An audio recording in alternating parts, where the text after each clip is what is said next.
one game away. Blow up. We're playing for something, man. We're playing for something. It's gotta mean something to you. It gotta mean something. Everything you got. Let's finish this. Do it, fellas. Let's go. Let's do it, fellas. Finish 2-3. 1, 2, 3. Finish. I can't even think about all of the shit I did to fit in. Past hard to watch like a fucking scary movie. I'm always happy to meet somebody that never knew me. Change for the better, hope niggas are living through me. I put it all on the wax so the people can know the true me. Hard to remain sane when the people you love the most is what's causing the damn pain. Y'all beef by the same thing, we ain't playing the same game. It's all for my family. She the girl of your fucking dreams, but to me she a plain Jane. You dipper and ball man, I dump when them calls came. This that higher level thinking. I'm the type to jump the fuck off of the shit before it's sinking. Not here for no new shit, my game slider boosted. Ain't I don't have to prove shit, Rockstar fight the fool shit. My movie, this the new script. I want a life with no bullshit, nigga. I know on these news clips, that's why I dap him and move quick. Won't be around when they move switch, won't be around when they lose clips, won't be around for they lose lips. Might be the reason they pull shit. Yeah.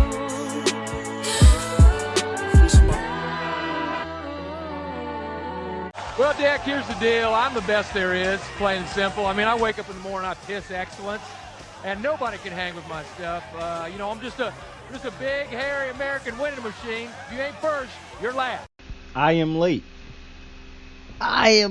Yo, I should have had this video up, but Christmas week is a week, bro. And I understand Christmas is not till Sunday, technically the start of a new week, but this is definitely Christmas week, my guy. Definitely Christmas week. The last 2 weeks have basically been preparation for Christmas mode. But yo, we gotta keep grinding. You know what I'm saying? I really do get irritated when I don't get on here and do this. I told you, bro. Gotta stay consistent. Have to. And I had to take a drive the other day. I ain't trying to give y'all my problems. Definitely not trying to do that. I had to take a drive the other day, bro. And that shit was a long ass drive because I got caught in traffic. Boy, Durham traffic is the worst. It is the worst. Until I find new traffic that's worse than that, which I don't hope to do. Durham traffic is the worst. I was driving to work the other day. And this is just how reckless people drive. And I was in Winston the other day. And I was driving to work. Wait a minute. Yeah. No. I'm tripping. I was in Winston the other day driving to Durham. And as I'm driving up this road, it's like a back road type of road. You know, those roads that ain't got signs, but they got not signs. They got stop signs, basically like cow signs. It's like a back road with a lot of farms and shit. And you know, you could usually pop like 60 on those roads, right? And I was on this road the other day, on this back road trying to get to... See, I was trying to stop to get me something to eat first. Then I was headed to Durham. As I'm on this back road, it's 3 cars in front of me and 1 behind me. No, 2 behind me. We driving. And we on the farm areas, like it's farms beside us, cattle and all that type shit. And I'm just realizing the traffic in front of me getting real awkward. Like they driving fast 1 second, then they driving slow. So, you know, I'm like, what's going on? But I'm not thinking too heavy about it. But I'm just realizing I'm having to hit my brakes more than I'm used to. And then out of nowhere, like literally a couple seconds after I had that thought to myself, I'm back to listening to the music in my car. And I'm like, just randomly I'm always looking up. But now I'm like zoned in. And I see a bumper fly. And I see smoke starting to form. And I'm like, what the fuck? So at the car, like, I'm looking around this car a little bit, and I can see that the car in the very front of this line got hit from behind by the car behind it. But I instantly already knew it was because the car that's in front of everybody is going slow. Like, you know, have you ever been behind somebody who driving fast, right? They're not even necessarily driving fast, but they driving at least you know you could be driving faster than them, but you still behind them because you really can't get in front of them. But they driving at an awkward pace, but then they randomly hit on brakes even though nobody or nothing is in front of them. It's kind of like maybe they feel like they was driving too fast or something like that. Usually I be feeling like it's people who inebriated who do this shit, because I got some stories, of like, I know somebody is drunk when they driving because of how they driving. That's what this was. It had to be a drunk driver in the front who was spooked or something, and they pop on their brakes and the car behind them smash into them. And so that shit's starting to smoke up already. The car behind it, and this is why you don't ride people's ass, ladies and gentlemen, because the car in the front was fucking up the line, yes. The car behind him could not, like, dodge it, I guess. So he smashes right behind him. The car behind him was riding that second car's ass. So they end up smashing into that car also. So it's 3 cars that's done smash into each other now.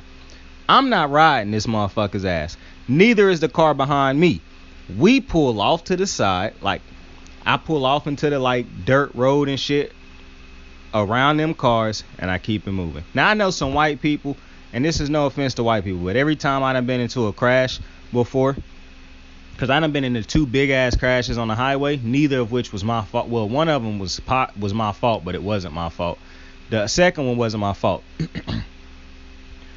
And both times when I went and got into the crashes, a white woman was knocking on my door asking me was I all right.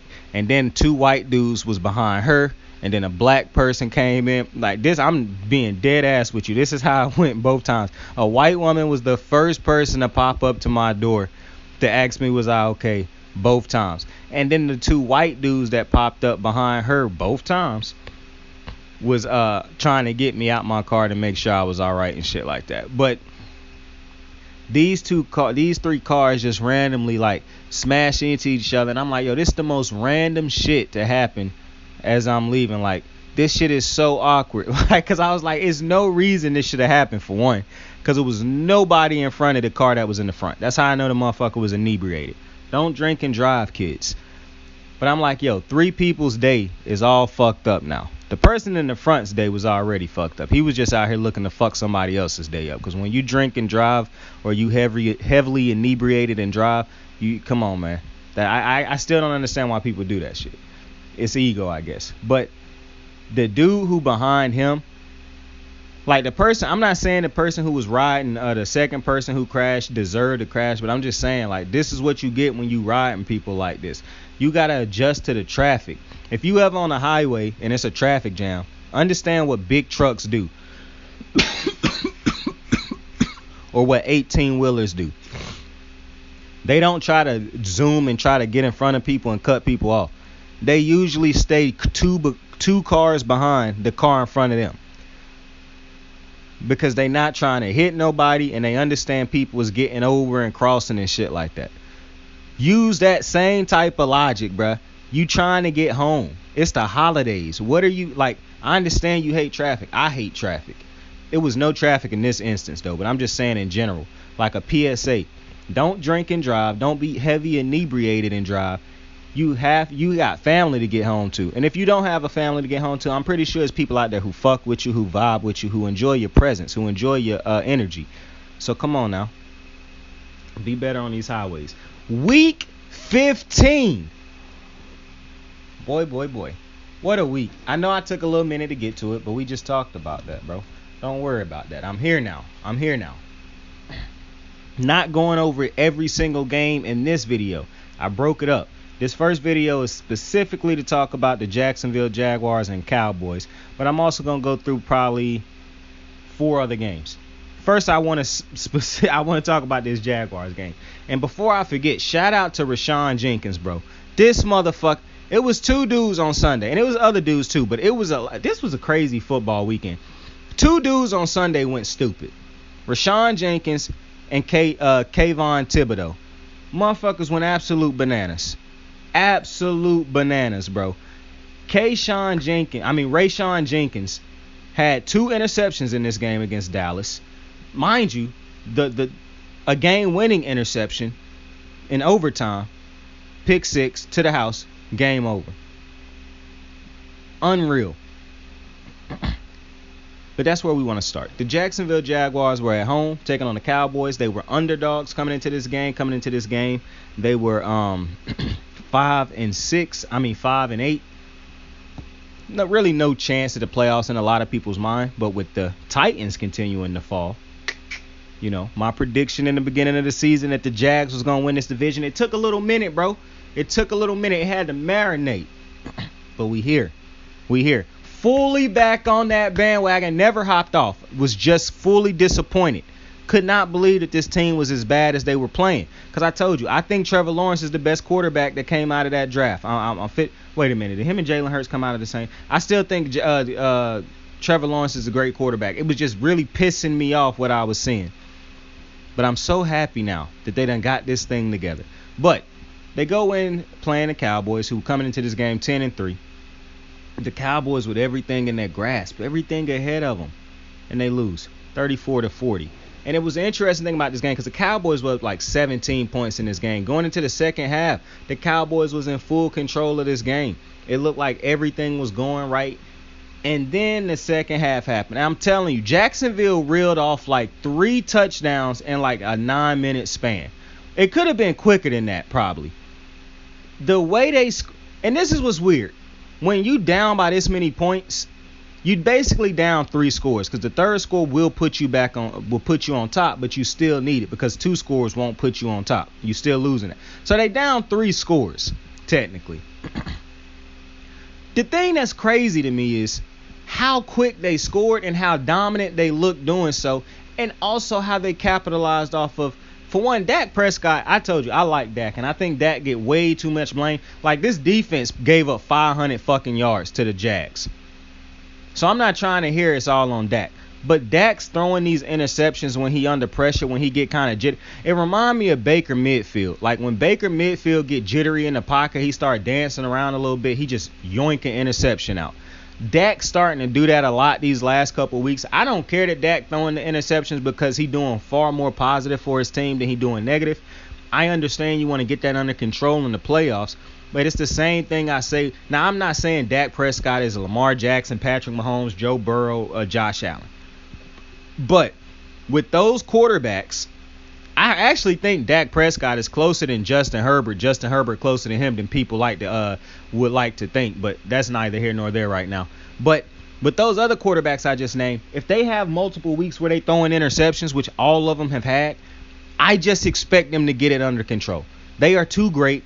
They understand what they're doing. They are harder on themselves than any of us or anybody in the media could possibly be. So it's hard for me to really go too ham on Joe Burrow throwing interceptions multiple weeks, Josh Allen, Lamar, Pat Mahomes, because those quarterbacks are him. Those are franchise quarterbacks. So I don't care that they throw interceptions because I know they're gonna get that shit under control. And while I don't think Dak Prescott is those dudes, I'm fine with Dak throwing some interceptions here or there. For a long time, Dak done ran a run-first offense. Now Dak becoming accustomed to running a pass-first offense. This type of shit gonna happen. Development that you would have wanted him to get early in his career that he wasn't getting because they was running a run-first offense, he is now getting. And he giving you so much positive while making these few mistakes that he making. Mind you, the interception that Dak threw in overtime wasn't even on Dak. I understand these people who don't like Dak continue to try to make it seem as if it was Dak's fault. He hit dude right in the chest, which he should have hit in the hands because if dude was a hands-catching receiver. And Buddy had just made tougher catches than that in that game. So I don't blame that interception on Dak. That was just a fucking hell of a play by Rashawn Jenkins to be aware of that ball going up in the air, taking it picking it off and taking it to the house. Because we see so many defenders who not quick enough with their reactions to make that interception, who don't have the hands to make a simple catch like that, and who might not even return it at that point in time. And we know how these field goal kickers are. So Dak Prescott, in my opinion, didn't lose him that game. Rashawn Jenkins won his team the game. But the interception that was on Dak was the one that he threw under pressure. Dak, I don't care about the interceptions. I do care about how we throw these interceptions. So I understand the people who saying like Dak got to be better when he under pressure. And I agree. The reality, however, is the Cowboys offense don't really face that much pressure. They have a pretty great offensive line that's played pretty great the last couple weeks. The running backs done been pretty great all season, really. And the offense really is a timing type of offense. They get the ball out quick. They do, you know what I'm saying? Like, I get him struggling under pressure at times, but it's just hard for me to go too crazy on him. Like, oh, man, you got to be. Pat Mahomes haven't been great under pressure this season. It's a lot of quarterbacks that haven't really been great under pressure. because some of these offenses just don't face pressure on a regular basis. So it's hard for me to say you need to be perfect every time you under pressure. When these offenses are so great on a regular basis, they do what they're supposed to. They don't face pressure. That's the type of offense Dallas have. At their best, it's hard to get to Dak for the majority of the game. The only time I think Dak is really under a shit ton of pressure on games is where he hold the ball too long and the offensive line having a bad game. Because the offensive line can struggle and Dak still is good enough to where he ain't taking that type of pressure because the play calling. Kellen Moore and Dak and Mike McCarthy. Mike McCarthy is a great head coach. I understand games like this, people going to go hard at him. But I just watched the Colts have a 33-0 lead, and they blew that shit. So I'm not finna go nuts on the Cowboys having a 17-point lead and blowing it. Especially when I believe the Jaguars are a better team than the Colts with a better quarterback, a better coach, a better receiving core, and all that. A better offense in general. Plus, I picked the Jags to win that fucking division when the season started. And that shit can still come true. Because the Titans lost Sunday. They lost to the Chargers 14-17, meaning the Titans are now 7-7. The Jaguars are 6-8. The Jags and the Titans play each other again this year. The Jags, no, I don't think they play each other again, but they done split the series this year, if I'm not mistaken. The Jags can win out. Well, I don't know if they can win out, but the Jags can definitely. I'm gonna have a separate video to get more in depth about it, and I'm gonna know the games they have left on the schedule. But the Jags can play great football and end up winning this division. I feel like the Jags is going up right now. The Titans is going down. And momentum is a serious thing. Look at the Detroit Lions right now. I told you. I got y'all. I bet against them, and they won. I'm not stupid, bro. I done picked up on it. When I kept picking the Lions, they was losing, and I was getting frustrated. And then when I was picking against them, even though I was like, the Lions can win this, but I'm going to just pick against them because I'm tired. Because I even said it in multiple videos, like, bro, every time I pick them, they lose, so I'm picking against them. They started winning. So I'm like, you know what? Because I wanted to pick them against the Jets. I can say this after they done won the game now. I wanted to pick the Lions against the Jets. Because I'm telling you, the Jets is a great defense. The offense ain't it. I don't care how much people try to hype up Mike White, and I understand Mike White didn't play this game. It was Zach Wilson, and he had a decent game, I guess. But and listen, the Lions even did what I say they keep doing in games when I pick them. The offense go to sleep. But that's understandable in this game because I love the Jets defense. What the offense did, what they wouldn't have done if I had picked them, they came through in the clutch. If I had picked the Lions to win that game, that offense would have fucked up, folded, and threw picks at the end of that game. Because I picked the Jets to win it, I was willing to get, bro. I like the Lions. I want the Lions to have success. But I'm not falling for this Dan Campbell shit, bro. Like, to me, the Lions are not a product of Dan Campbell right now. The defense done played way better. That's great drafting. Aiden Hutchinson done been good this year. I'm not going to say he been great, but I like Aiden Hutchinson. I'm going to be honest with you. I don't think they wasted a draft pick on him. Not to mention, he's going to be better if you get somebody opposite of him. Like, Aiden Hutchinson, to me, has already shown to me that he is a good player. And they done unlocked more out of him, to me, this year than what he was getting out of previous years in college and whatnot. I'm going to be honest with you. Aiden Hutchinson, to me, looks like he's going to be a game wrecker. Now, did he come in like a like a Nick Bosa? Nick Bosa's a rare specimen, bro. That's very clear to me. But Aiden Hutchinson was a great draft pick.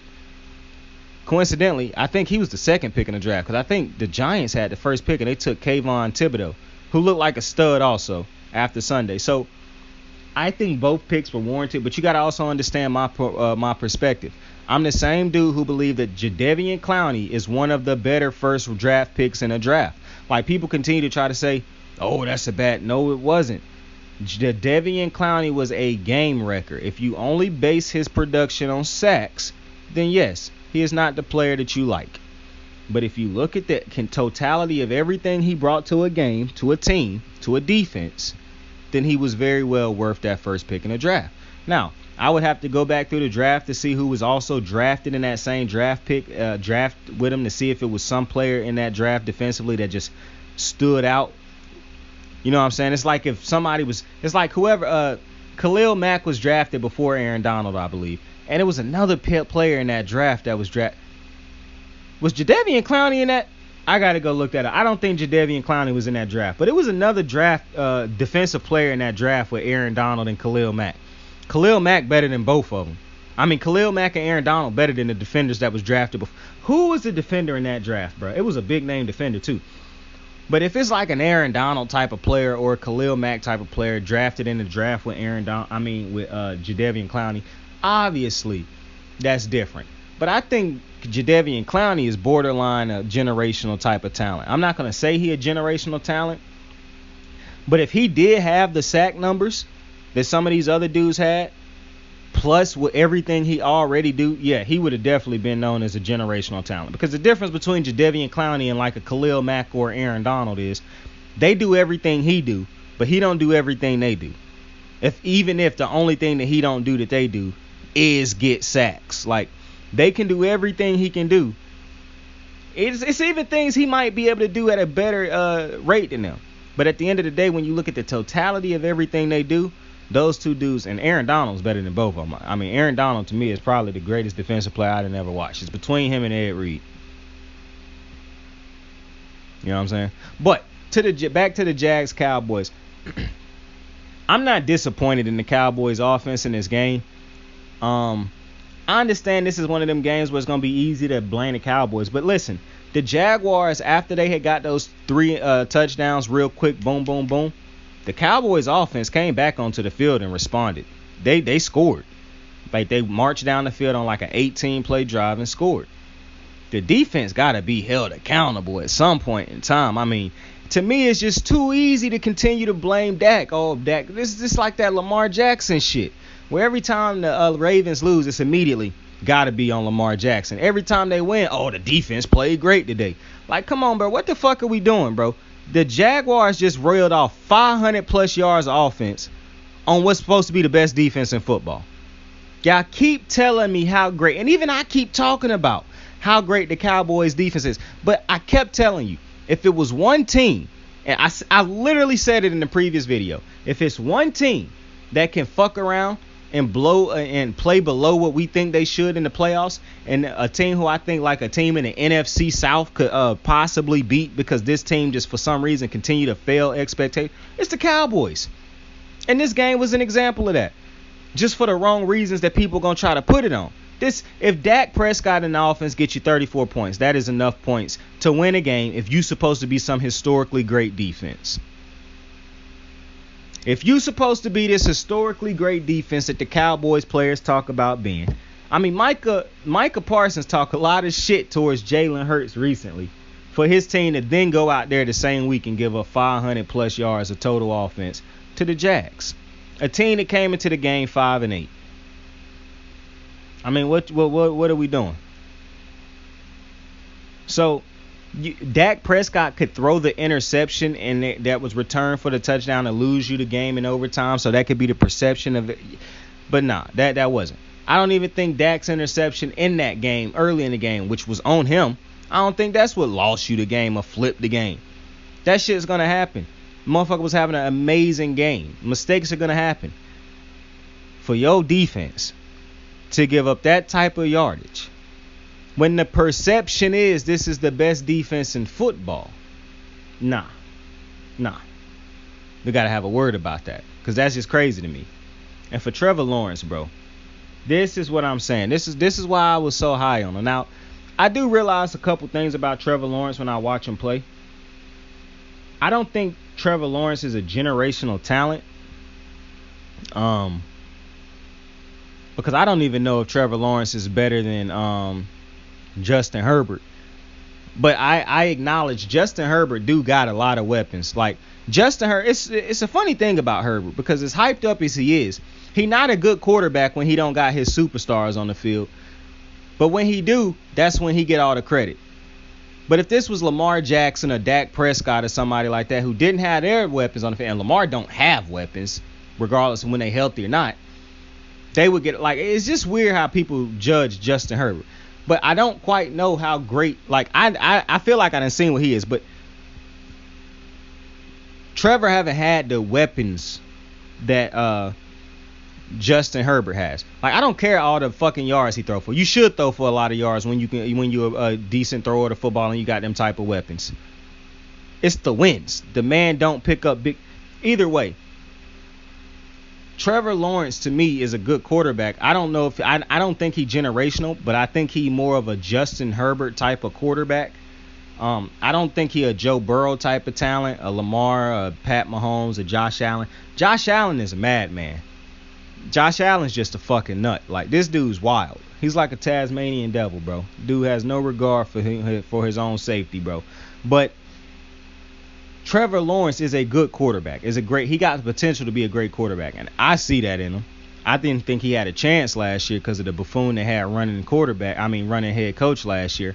Got adults in the room and whatnot now. So I think Trevor Lawrence is going to be better. I still think they got to go get him one more weapon.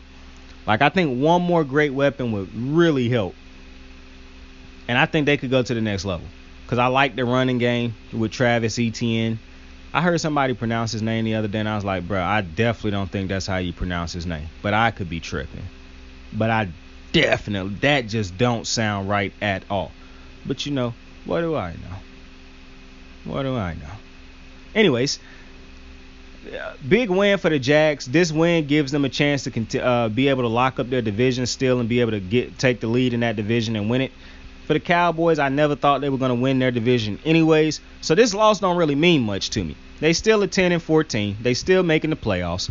I guess this is a loss that if it was shocking for the defense to see what they did. But I guess if you somebody who still thought that the Cowboys had a chance of winning the division, maybe this is a big one for you. Not for me, because I had made it very clear throughout my videos. I do not believe that the Cowboys are going to win this division. I think the Eagles are going to win this division. And that is what it is. But shout out once again to Rayshawn Jenkins, who had an insane game. But now I want to hop to the Titans and the Chargers. Now, I didn't watch this game. I just want to run over it real quick because the Titans lost this game 14-17. And it's just further proof. The Titans are going downhill. I also want to point out the Chargers only putting up 17 points even with the players back, the receivers back. Like, clearly it's not just Justin Herbert and these players. Because now they done got to the point where defenses, it feel like, always have an answer for this offense now. Like, it's kind of like defenses know what to expect from the Chargers offense because the offensive play calling. Like, the offensive play calling, to me, it just feel like they rely on the talent of these players now. Like, the offensive play calling is not making Justin Herbert and his team better. I don't even think he threw a touchdown in this game, but he threw like an interception or two. Regardless, they 8-6 now. Who knows if they'll make the playoffs? I think they will sneak in there. I think they're a first-round exit, though. But they got to get a new offensive coordinator. I think they need to, in the offseason, I think the Chargers need to go get a head coach and an offensive coordinator. Because it don't make sense that this is an offense with this quarterback, with these weapons, who done thrown for all these stupid yards that mean nothing in the grand scheme of things. And I'm not shitting on them accomplishments right now. But he's still a active player, bro. Them yards don't mean nothing. He ain't winning. He ain't even been to the playoffs to have a chance to win the big prize. Oh, it's a team thing. Oh, but we shitting on Lamar for getting to the playoffs and not winning. But it's a team thing now. So I done heard all the excuses for Justin Herbert. I just hope these motherfuckers close it out down the stretch and find a way to make it in, which will help because the Patriots are buffoons. And the Patriots lose a game that they felt like they was going to win. They could have went in overtime, but then, players said, fucking overtime. We'll just lose the game right here. And they had just buffoonery on the last play of the game where they ended up throwing it back to Chandler Jones, and he ran it in for a touchdown to win the game on a walk-off for the Raiders, who moved to 6-8 now. The Patriots fall to 7-7. They lose 24-30. Just two bad teams, neither of which I should make the playoffs, but I'm pretty sure one of them will. I hope neither do, though. The only reason I say one of them probably would is because of the Chargers. I don't have faith in them. But I have less faith in the Patriots also, and in the Raiders. Because too many times the Raiders done shown me that even with a Devontae Adams, they can underutilize him because they just not that great. And then the Patriots just continue to show that it does not fucking matter that Bill Belichick is the head coach of this team. They're going to make stupid-ass decisions. Because if you watch the Patriots, they make a lot of stupid-ass decisions. They just don't get called out on it. They continue to live off of this reputation. Oh, Belichick. I keep telling y'all, it was Brady, bro. It was Brady. Players wanted to play with Brady because they knew that he had a quarterback that had a chance to get them to a Super Bowl, and they played extra hard knowing that they had a chance with that guy. Yeah, I keep giving all this credit to Bill, but I mean, this motherfucker is 7-7, bro. 7-7. Lamar Jackson got the Ravens sitting at a better record than these motherfuckers, and he ain't even got weapons. All he got is a quarterback, and y'all not saying John Harbaugh better than him, so I'm confused. I'm looking at the Chargers, who got injuries left and right all season, right? I don't think the Chargers that special.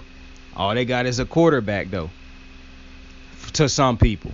They sitting at 8-6. Like, I'm looking at multiple teams go through just as much shit as the Patriots, but the Patriots got the best quarterback, because ain't nobody saying Brandon Staley. I mean, got the best head coach, because I don't see nobody calling Brandon Staley him. I'm looking at the Steelers compete the way they do with the roster that they have, with the quarterback that they have. I ain't seeing nobody say Mike Tomlin is a Bill. So I'm just confused as to how the Patriots can be sitting here at 7-7 with a quarterback who is an above average quarterback. People just ain't going to give him credit for it because he playing in one of the shittiest situations you could possibly. And it's a shame because coming out of the draft, people was like, Mac Jones ended up in the best situation. And little did we know. This motherfucker got a defensive coordinator calling offensive plays for him. He's snapping on this motherfucker on a weekly basis. Now, I don't even think he's doing it for attention. I just think he at the I truly think Mac is at the point where it's like, yo, what the fuck is this, yo? Like, this makes no sense. I'm trying to be a better player, and y'all motherfuckers, y'all really got a head coach. I mean, y'all really got a failed head coach who was a defensive-minded head coach and a defensive coordinator before that as an offensive coordinator for me right now. Joe Judge was a special teams guy, and he is my quarterbacks coach. Like, what are we doing? I feel bad for Mac Jones. The ego in the Patriots organization that took over and is running rampant. It's running wild, brother. And so I feel for Mac. I really do hope that this motherfucker. Like, I'm not finna sit here and look at Brock Purdy do what he do for a team that actually invests in a quarterback and think to myself, Mac Jones couldn't be better if he was over there in the same situation. Like, I'm not going to let this ugly situation. And the worst part about this is they could literally be ruining Mac's career. I still think it's teams that would take a chance on Mac. Like, you can't tell me if Mac Jones was available right now, the Rams wouldn't try to go out there and get him. Mac Jones would be a great quarterback for Sean McVay's offense. I think Sean McVay would probably go out there and try to get Jared Goff back with the way Jared Goff playing this year. You cannot tell me that when you put these quarterbacks, because it'd be completely different if Mac was just garbage. Mac is not garbage. And I'm not going to say that Mac not regressing, but if Mac is regressing, it's not on Mac. It's not on Mac. Like, you cannot look at this Patriots situation and say, oh yeah, that's all Mac Jones. What? Like, his best receiver is a tight end. Anytime a quarterback's best receiver is a tight end, not named Gronkowski, that's a problem. Even Gronkowski being your best receiver is a problem to me because I think your best receiver should be receiver. Why are we paying a bunch of receivers if one of them not going to be the best pass catcher on my team? That get open, that move the chains, that is a difference maker. Like, and the Patriots being cheap for so long, bro, this is... Like, they resting on their laurels. Them Super Bowls don't shine. They shine forever when they sitting in them cases. But in players' minds and the fans' minds, at least, them shits won't be shining forever. I don't care how spoiled you say they are. They going to be irritated because they going to keep losing. And if they really smart, they realize Mac Jones is being wasted because of an egomaniac named Bill Belichick. I don't care about his past accomplishments. I care about what's going on right now. He wasting Mac Jones' career. See, that's what really irritates me the most about this. I see too many times teams is allowed to waste players' careers or ruin players' careers damn near. But when a player wastes the organization's time and money, they get crucified for it. They get vilified. People just always going at them. But you got teams doing the same exact fucking thing, and I don't see nobody making a fuss about it. The Patriots should be called to the floor for what they're doing to Mac Jones. The Baltimore Ravens should be called to the floor with how they done handled Lamar Jackson over this rookie contract. The Chargers should be called to the floor with the coaching they done put around Justin Herbert in this offense. But nobody doing that. They do it for Justin Herbert. That shouldn't have been an example because they love him. But that's a problem. Nobody was talking about the nobody talks about the lack of weapons that Mac Jones has. Y'all just keep hyping up the mid weapons he got. And then all I hear next, oh, well, Bill Belichick did this, he did that. Bruh. You can't re-win them Super Bowls, dog. They've already been won. Update your resume, my guy. I understand we saying that to a dude that's got 6 of them. But if that's what all we doing is, if we just satisfied with that, then Mac got to go. Because that's, nah. I told you, the Patriots are obsessed with winning, not developing Mac Jones, which is why they ran the ball the way they did last year. Refusing to use plays to develop Mac. They said, we'll just run the ball because we winning. They care about that. They don't care about Mac Jones developing. And now that's the problem. I truly believe Mac Jones need to request a trade in the offseason. I don't know if he got the balls to do it. But if he want to save his career, because there's teams out there that could use him. If he want to save his career, and he got to try to do it fast, because if you try to sit around and wait till the perfect opportunity come around, my guy, I'm telling you right now, fuck around and let some of these quarterbacks in the draft come out and be great. Fuck around and let Lamar Jackson get traded to a team he's trying to get to. I'm telling you right now. Now, you ain't got to worry about the Patriots getting nobody in return, because they ain't, who in their fucking right mind want to go play for New England? They watched the GOAT walk away from that bit. And this is a team that didn't even look like they was putting up a fight to bring Brady back, bro. I'm just telling you right now, the Patriots in an ugly situation. And it's not shocking to me that they would lose a game in the manner of which they lost that game. Did this win change my opinion for the Raiders? Fuck no. The Raiders still a bad team.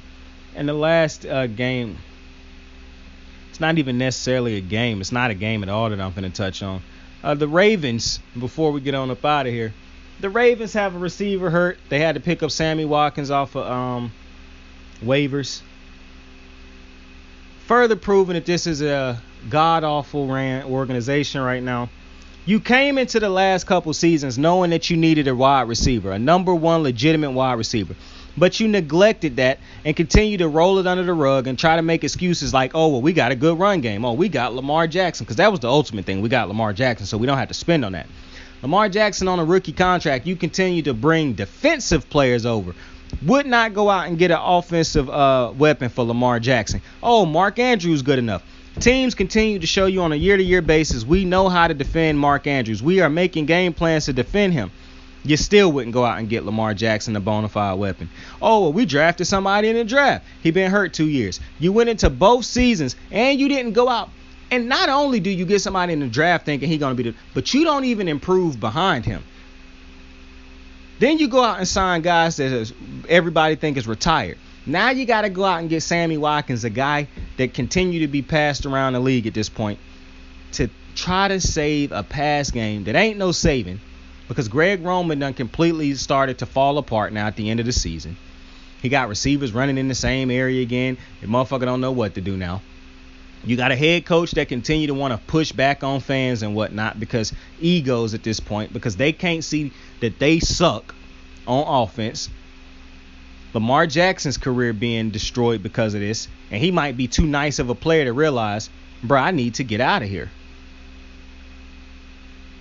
It's all falling apart, and the dude who's going to take the blame for it is Lamar Jackson. So at the end of the day, the Ravens will continue to do what they're doing. They see what's happening right now at receiver. Devin Duvernay not somebody you could even rely on, but now he hurt, and now you got to go out and get somebody else, because now you can't rely on a dude who you couldn't rely on anyways, who wasn't a game changer anyways. They literally operate as if they are one of the worst teams in football. Oh, but we'll go keep going out there getting defensive players, big time defensive names. Yeah, we'll keep doing that. But we definitely won't, go get Lamar Jackson, our franchise quarterback, a top-notch receiver, like the Bills did for Allen, like the Chiefs do for Mahomes, like the Bengals did for Burrow. like the Dolphins did for Tua, like the Eagles did for Jalen Hurts, like the Vikings did for Kirk Cousins, like the Bucks did for Brady. Like, we could just keep going down the line. Like, Matthew Stafford got Coop Cup, and they went out and got Odell Beckham for him last year. Like, notice I haven't named the Ravens going out and getting anybody. Oh, but they went out and got retired Deshaun Jackson, retired Dez Bryant. Yeah, those is the type of player. James Robinson, DeMarcus Robinson. Like, this is a team that should be vilified. I mean, not vilified. This should be talked about, bro. How they is wasting Lamar Jackson's career. You literally make excuses and try to blame the quarterback for getting paid what they rightfully deserve when the team don't go get weapons. Oh, well, the contract is why they can't get weapons. Even though that's a lie, that's what they try to use as an excuse. Why do I not hear people saying how the Ravens didn't go out and try to get him a weapon while he was on a rookie contract? Oh, well, the type of offense we run. That is an excuse for them to be lazy that they let y'all buy into, because they kept saying it so much y'all eventually just bought into it.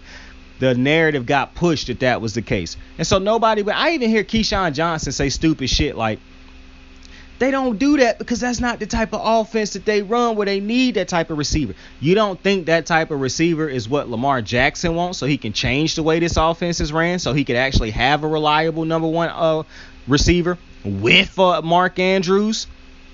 Like, stupid shit like that shouldn't even be said, because that helped push this dumbass narrative. Oh, the way the Ravens run offense, they built it around Lamar. No, they haven't. Lamar Jackson evolved past this offense 2 years ago, and they still have yet to go out and evolve with him. They didn't go out and get him. Oh, but they went out and got him a center. Well, that's because they had him playing with a center that was throwing it over his fucking head for nearly 2 years.